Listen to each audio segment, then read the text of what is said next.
los nombres falsos de Jehová y Jesús, y los títulos incorrectos de Dios y Señor. Nuestro amado Creador Celestial y nuestro Mesías, Mashiach, Salvador, tienen un solo nombre. Amados hermanos en la dispersión, hoy tocaremos el tema de los nombres verdaderos del Padre y del Hijo. Muchas personas que están oyendo estas auténticas buenas nuevas de salvación No pueden comprender cómo es posible que hayan corrompido las escrituras hebreas de tal forma en cuanto a traducciones erróneas. Los nombres y títulos Jesús, Jehová, Cristo, Señor, Dios son falsos y en consecuencia paganos, por no ser los nombres verdaderos de nuestro Creador y del Mesías. En las Escrituras, nuestro Padre nos advierte que este día llegaría. Porque quitaré de su boca los nombres de los Baales y nunca más serán mencionados por sus nombres. Las buenas nuevas han sido preparadas para el tiempo final del lapso de pruebas. Primera de Pedro 1:5. Buenas nuevas que se nos revelarían al corregir el nombre sobre todo nombre. Un detalle que nos llevaron a olvidar es que los nombres propios no se traducen, por lo menos no en el sentido que nos han hecho creer. nosotros podríamos constatar y apreciar Que en el idioma hebreo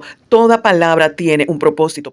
Así las cosas, cada nombre significa algo y esa es su real traducción. Por ende, cada nombre tiene un propósito. Por ejemplo, cuando decimos el nombre del profeta Eliyahu, estamos diciendo, Yahweh es mi Eloé, mi poderoso. Nos hicieron creer que en el español se traduce Elías y carece de toda etimología. En el sentido que han restado importancia al poder de un nombre. Totalmente negados a reconocer la importancia del nombre del Padre y del Hijo. Y así constatamos algo que también se nos advirtió, que la mano mentirosa del escriba torcería toda la escritura. Cambiaron el idioma hebreo por uno de letras cuadradas. Y unos puntitos masoréticos y códigos falsos para que encajen todas sus mentiras. Lengua de víboras, con el propósito de tratar de borrar el nombre del Padre y del Mesías, inventando hasta la absurda estupidez de decir que el hebreo no tenía vocales. Y que forzosamente tuvieron que agregarle estos puntitos vocálicos cuando sabemos que las vocales están completas en el idioma. Ejemplo, el nombre de Eliyahu está compuesto por vocales, Eliyahu. Letra Aleph es una vocal E. Letra Lamed es una consonante L. Letra Yod es una vocal I. La letra Hei es una vocal A. Y la letra Waw es una vocal U. Eliyahu.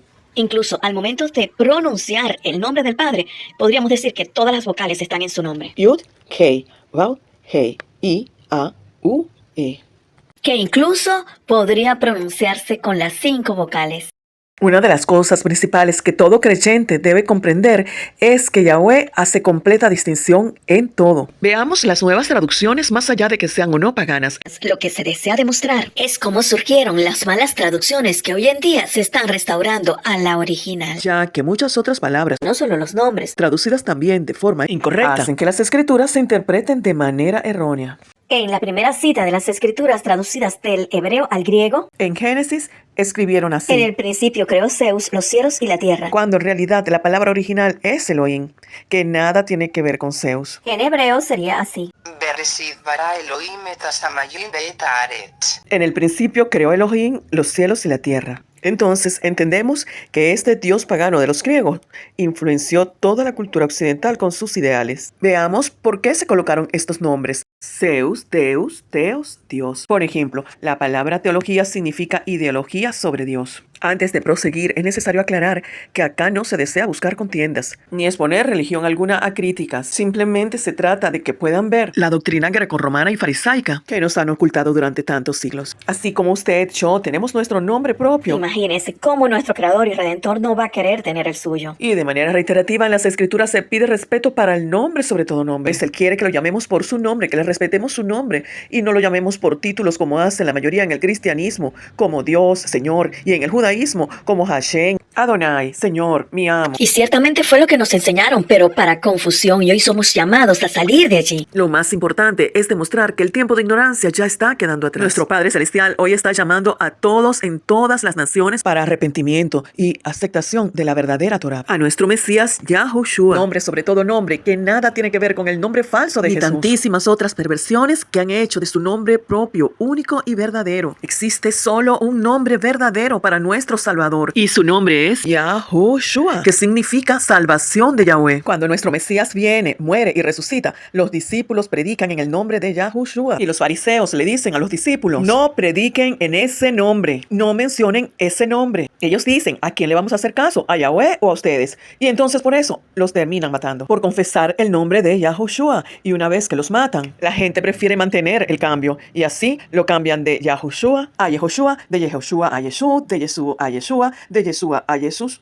y de Jesús a Jesús. Este nombre falso empezó a ser traducido en el siglo II encubiertamente por los apologistas, hasta que oficialmente fue decretado como el nombre oficial del Salvador por el emperador perverso Constantino y confirmado en el primer concilio de Nicea entre el siglo III y IV. Desde entonces, allí quedó plasmado en los códices griegos post-niceanos. De manera que al reequivaler las letras griegas Jesús, tenemos el nombre Jesús. Y por más que a muchos les duela, no tiene nada que ver con el nombre verdadero de nuestro Mesías Yahushua. Y es lo que hoy aquí nos interesa demostrar.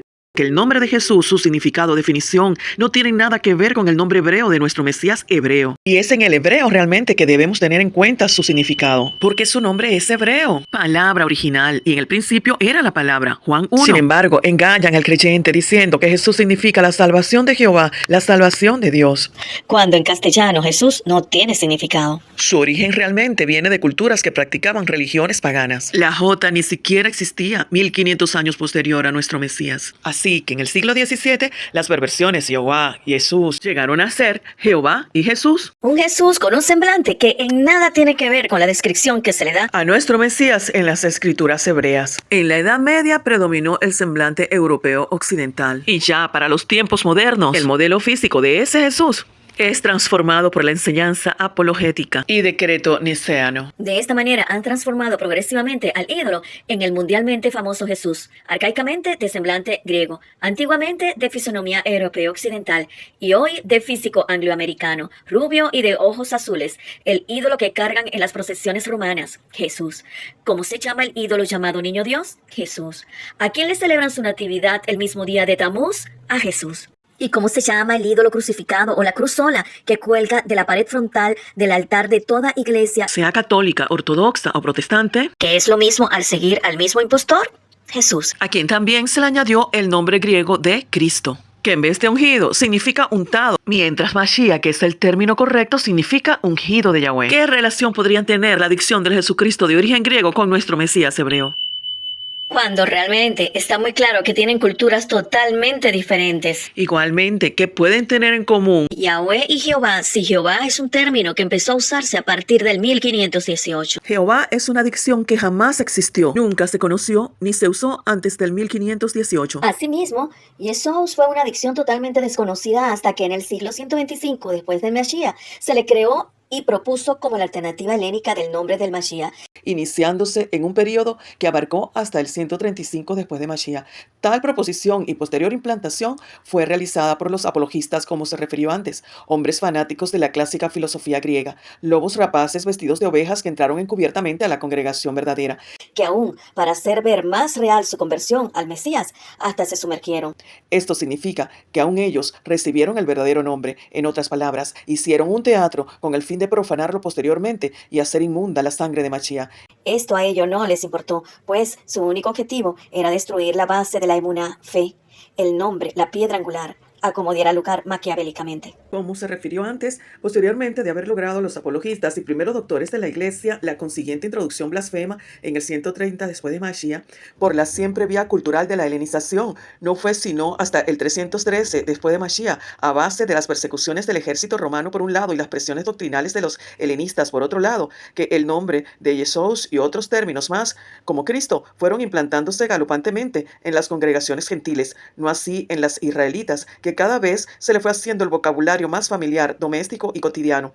Desde Domiciano, Nerón y Adriano hasta Maximiliano, Licinio, Magencio y Constantino, fue una cruenta guerra contra la verdadera congregación, seguidores de nuestro Mesías hebreo, hasta vencerlos con la incondicional e infaltable ayuda de los doctores de la iglesia, desde las disputas públicas, climas retóricos y violentos, llenando la historia de calumnias contra seguidores del Mesías hebreo.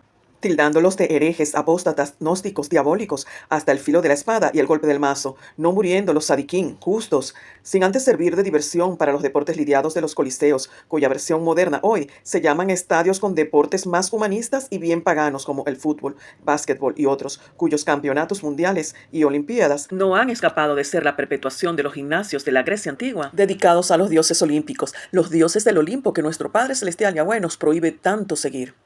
¿Sabía usted que los mundiales, las olimpiadas, aún los torneos nacionales, los grandes estadios y las grandes ligas y organizaciones como FIFA, NBL, etcétera, y todo su aparato organizativo, publicitario y medios de información y publicación están administradas y adueñadas por organizaciones seculares, laicas, que son los brazos civiles y financistas de la ramera, el Club de Roma, el CSR, los jesuitas, los Illuminatis, la mafia católica con el llamado Edicto de Milán? El 313, después de Mashiach, el decreto de tolerancia hace arribar a la triunfante iglesia cristiana a la posesión paulatina de los poderes temporales, donde la primera que echa mano es la autoridad teológica, triunfando sobre toda posición exegética sobre las escrituras y ex cátedra de las escrituras.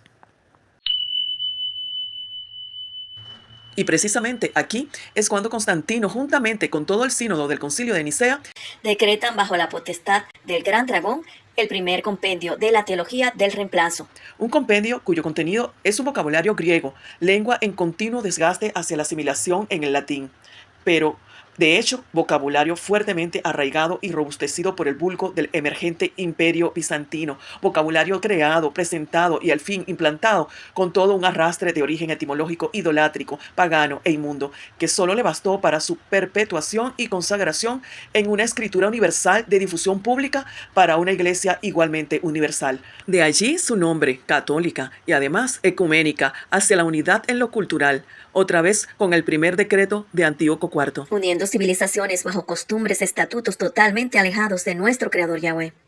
Así se dio la redacción de la Vulgata Latina de San Jerónimo y posterior publicación en el año 405 después de Mashiach, en la cual quedó permanente y sin más fluctuaciones en los siglos venideros. La dicción de Jesús juntamente con Cristo y centenares de voces idolátricas, paganas e inmundas fue un proceso que contaminó la bendita palabra de nuestro Padre Celestial Yahweh. Misma palabra que hoy nos demanda que la rescatemos de las garras del dragón, de las bestias, la ramera y el falso profeta.